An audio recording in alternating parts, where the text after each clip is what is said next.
Before we get into anything, just to be in relationship with God. I mean, sometimes we just got to talk about how awesome it is to be in relationship with God. We don't talk about it enough. We just assume we know, and we're going along our merry Christian lives and walk, and we forget to talk about how awesome and a privilege it is to be in relationship with God. People talk about their benefit packages at work, but we didn't talk about the benefits of being in relationship with God. Amen. Come on. Now, when I thought about that, I went to Romans 8:28, and I began to read down and just listen to how good we got it. Just being in relationship. It says, and we know that in all things, God works for the good of those who love Him, who have been called according to His purpose. For those who foreknew, He also predestined to be conformed to the image of His Son, that He might be the firstborn among many brothers and sisters. And those He predestined, He also called. And those He called, He also justified. And those He justified, He also glorified. Now just stop it right there. We've been called, we've been justified, we've been glorified. Relationship with God. It says, what then shall we say in response to these things? If God is for us, who can be against us? Relationship. He who did not spare His own Son, but gave up for all of us, for us all, how will He not also along with Him graciously give us all things? Who will bring any charge against those who God has chosen? My God. It is God who justifies. Who then is the one who condemns?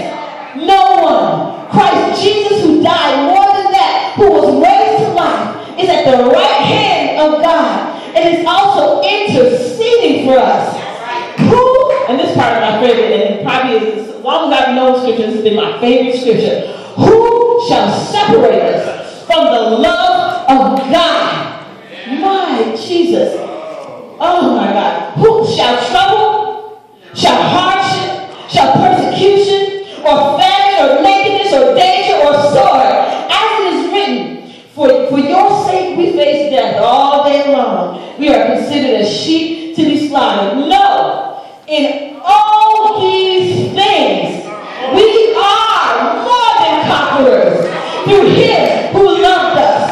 For I am convinced that neither death nor life, neither angels nor demons, these are things we fear. And this Bible says neither death nor life, neither angels or demons, neither the present or the future, nor any power, neither height nor depth, nor any else in all creation will be able to separate us from the love of God that is in Christ Jesus our Lord. What type of relationship and privilege and benefits do we have just being in relationship with Jesus?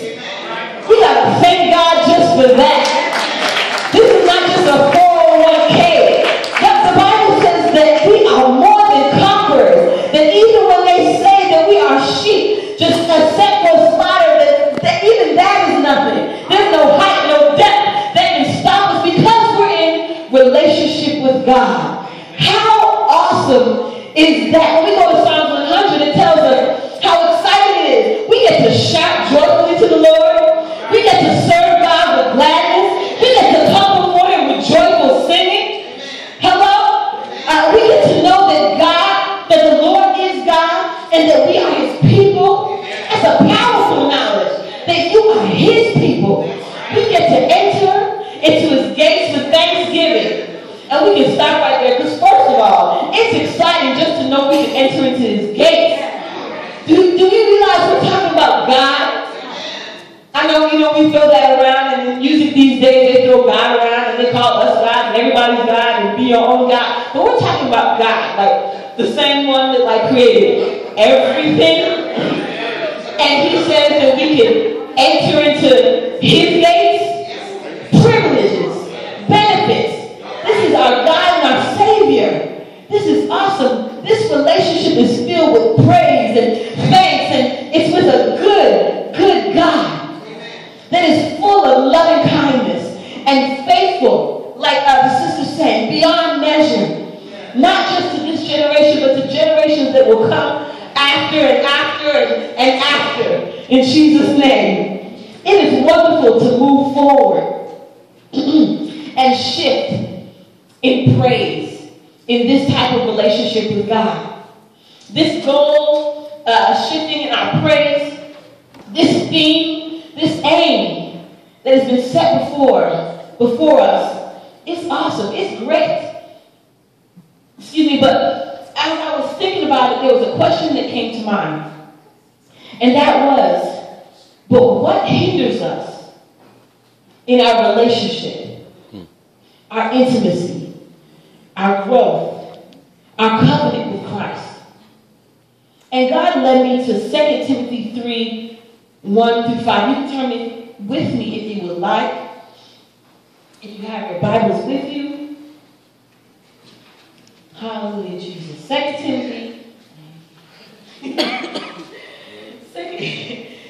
Timothy 3, 1 through 5.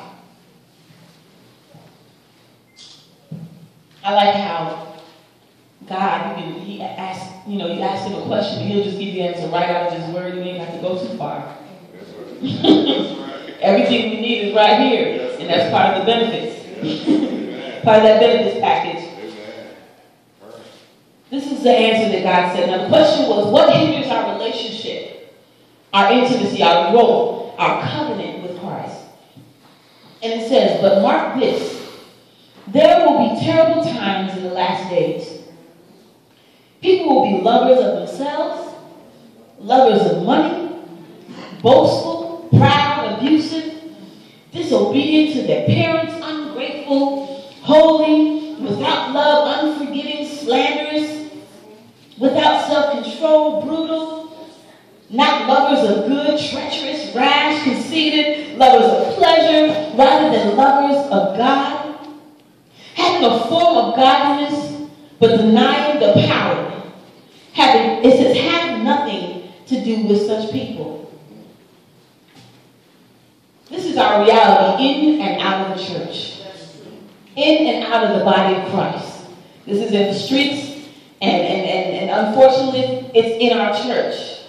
And I say us because not everything that we talk, not every problem touches every part of the body of Christ. We got hands, we got feet, we got bellies, we got all these different things. But at the end of the day, it's us. Because all those parts are connected. And we have to be concerned about our body. If our hand is ailing, just because you're the foot, we have to be concerned.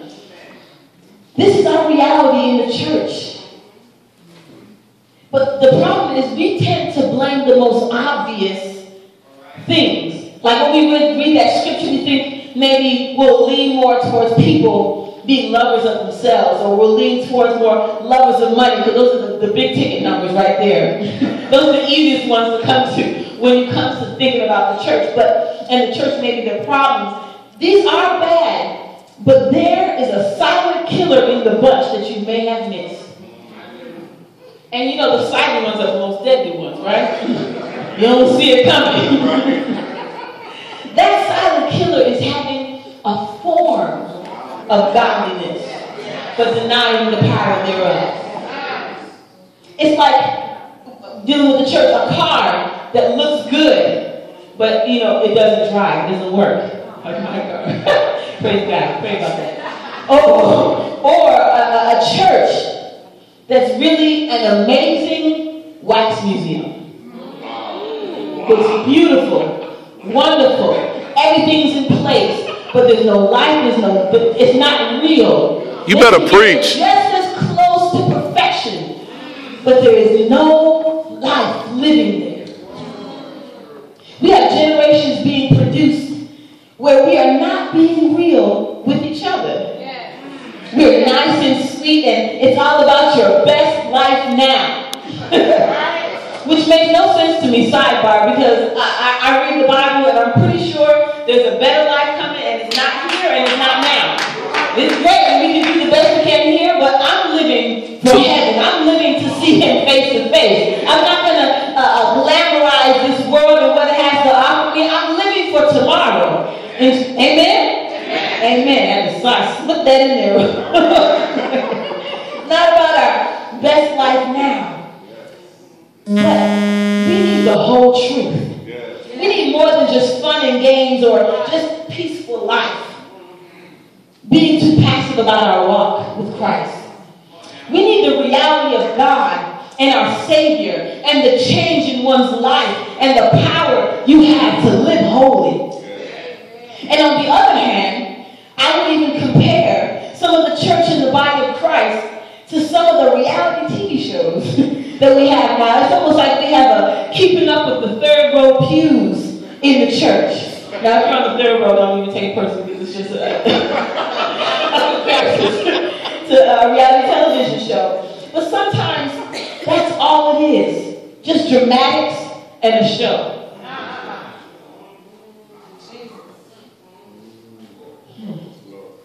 Oh, you can get laid out. But when you get back up, do you have any power to live right?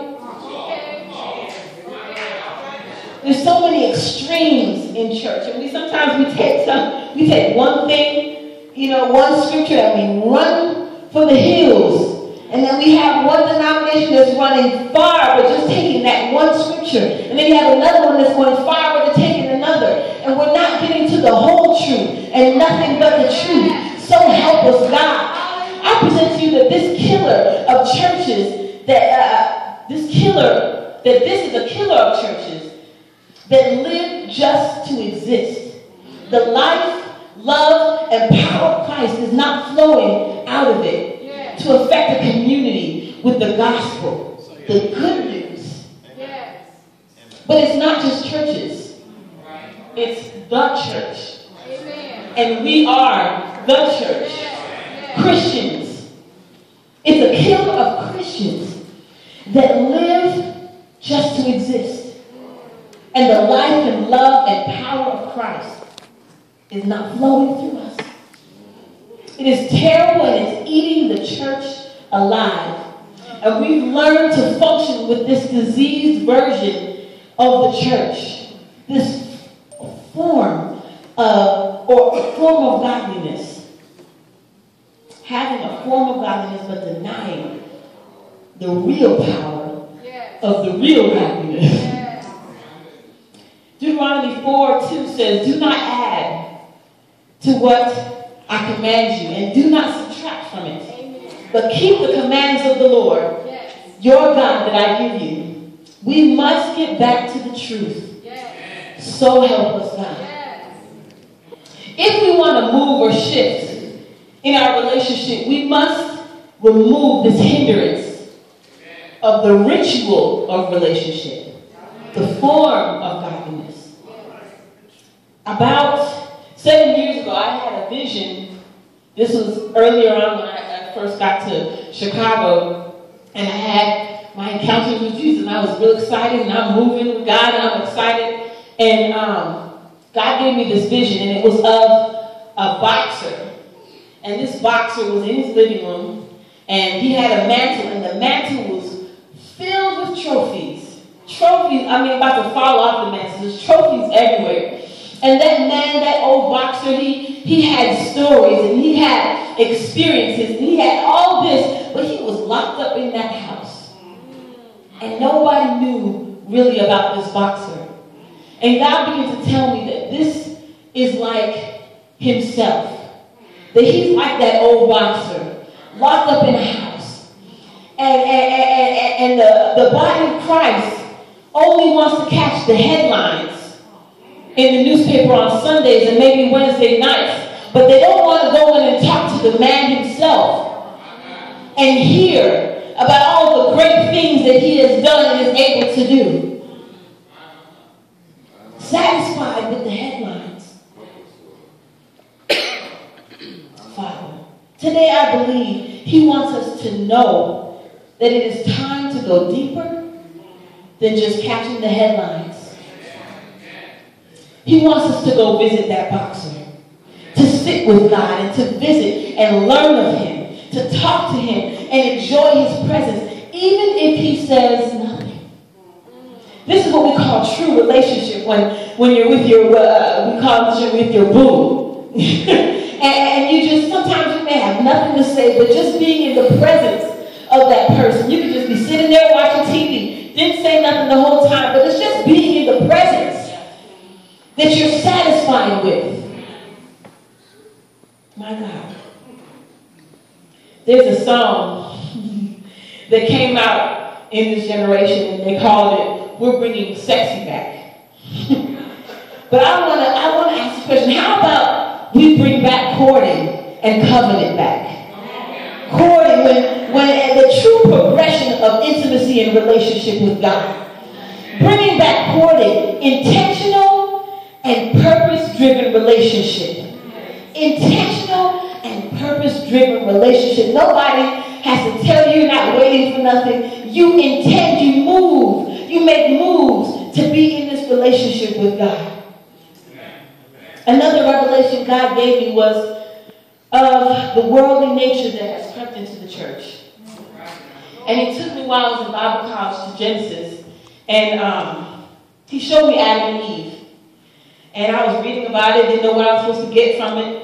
And he was showing me, and he reminded me that we were created in his image. We were created in the image of God. Genesis 1:27. Created in his image.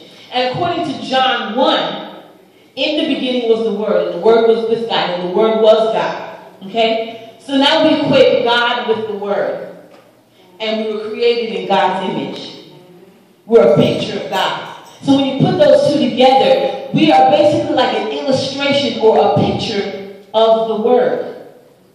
Okay? It's not that deep, I promise. So here we are, an illustration. This is what he was showing me. An illustration of the Word of God. And when we sinned, the first thing we did was grab some leaves and cover ourselves. Okay? And God was showing me how the leaves represented the world. We felt naked, and it became about us and how we looked and how we came across. And in the church, we have adopted gimmicks and tactics to cover the Word. And then we present it to people. We put on our shows. And then we strip down and we take it off. And we take it off and say, surprise, it's the Word of God underneath here. And God told me that all the while we're so addicted to the striptease and the show and the routine that we forsake the actual unadulterated Word of God. I want to say that the number one way to rid ourselves from the form of godliness that hinders our relationship or shifting is to fall back in love with the Word of God. Or for the first time, fall in love with the Word of God. If we want to go deeper, higher, or further, if you want to shift in your praise, prayer, rejoicing, assurance, increasing in servanthood, evangelism, relationship. If we want to go deeper in this, we have to fall in love with the Word of God. It says, if I be lifted up, I will draw all men unto me. Not if my clothes be lifted up, not if my gimmicks be lifted up, not if I lift up a show and a lighting and all this extra stuff that are not bad, but we lift those things up. But if God be lifted up, He will draw. It's not about us. It's not about our attempts, but it's about the power of God that we should be acquainted with and trusting in the power of God and His Word to deliver and set free on its own. My God. Falling in love. And he said, it's falling in love and not just falling in lust with the Word.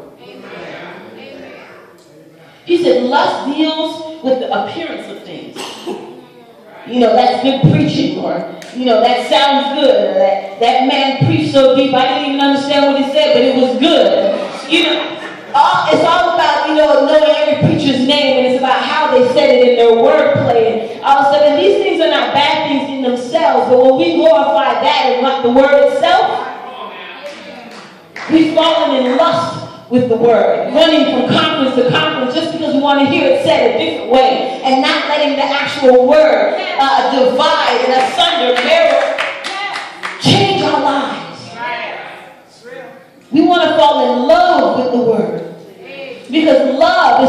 the sweet and the bitter. And it involves action. That's real love. I believe God is speaking to us now about changes we can make to move from lust of the word to the love of the word.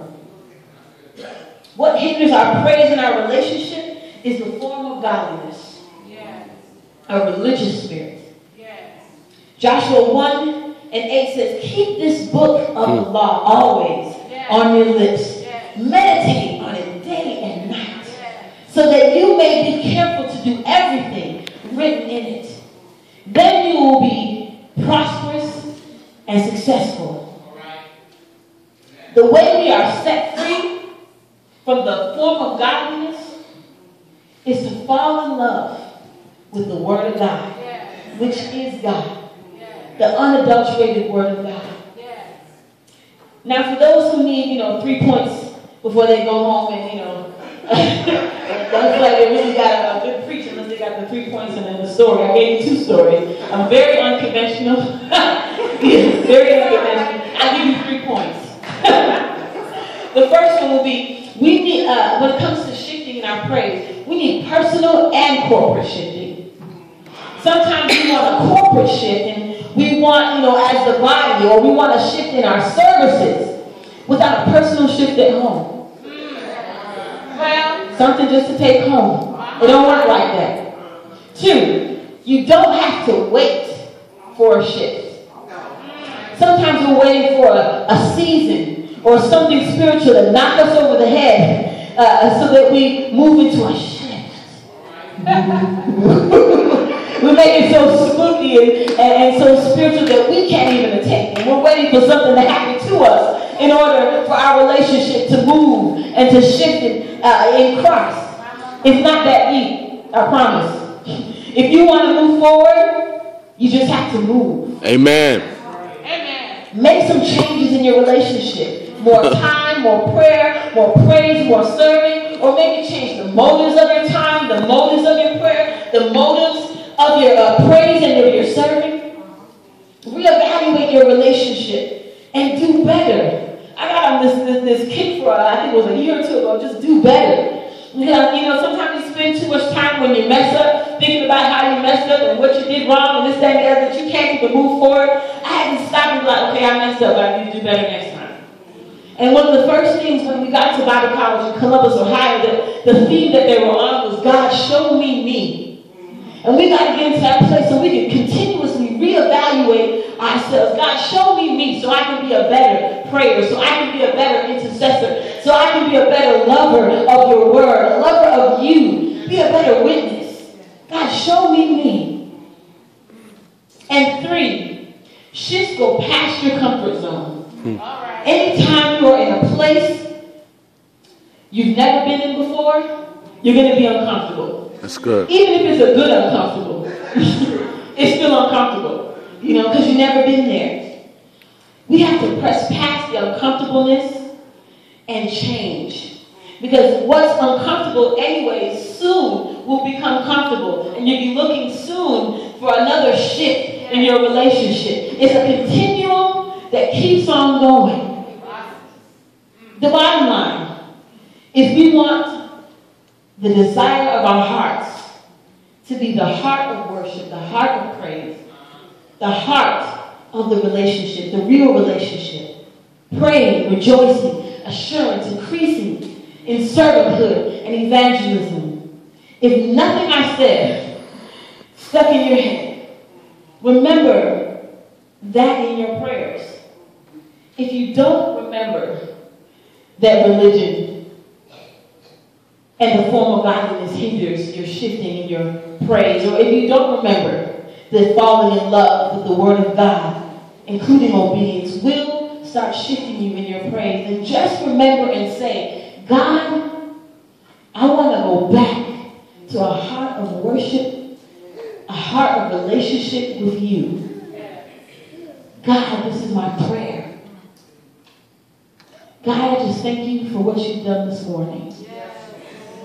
We bless your name for your word, your direction, your encouragement, your conviction.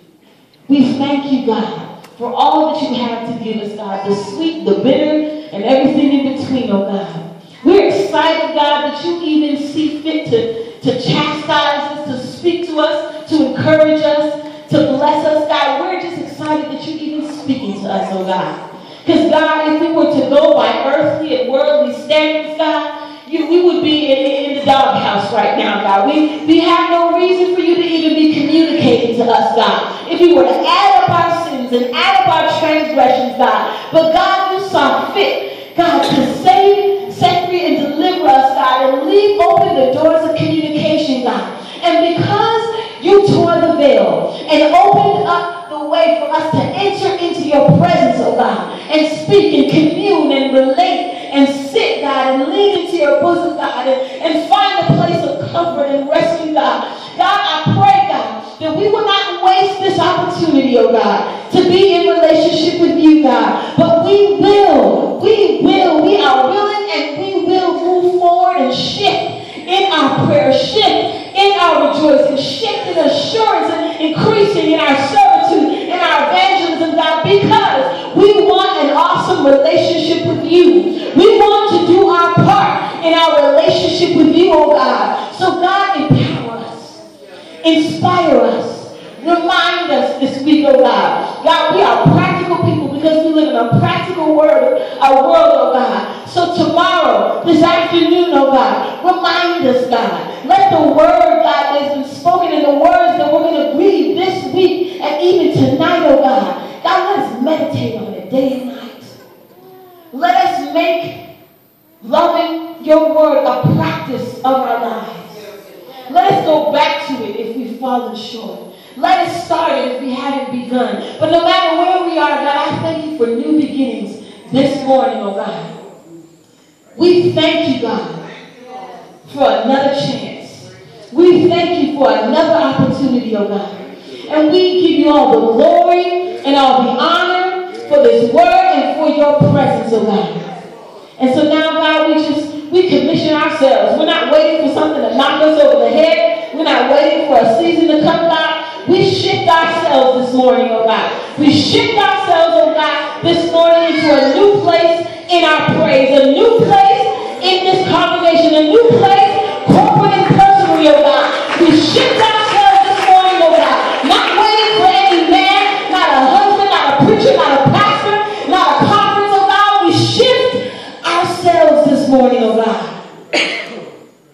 Regardless of our circumstance and our atmosphere, oh God, we shift ourselves because we want to be better in our relationship with you, oh God. So thank you, we bless you, we glorify you. In Jesus' name we all say, amen. Amen.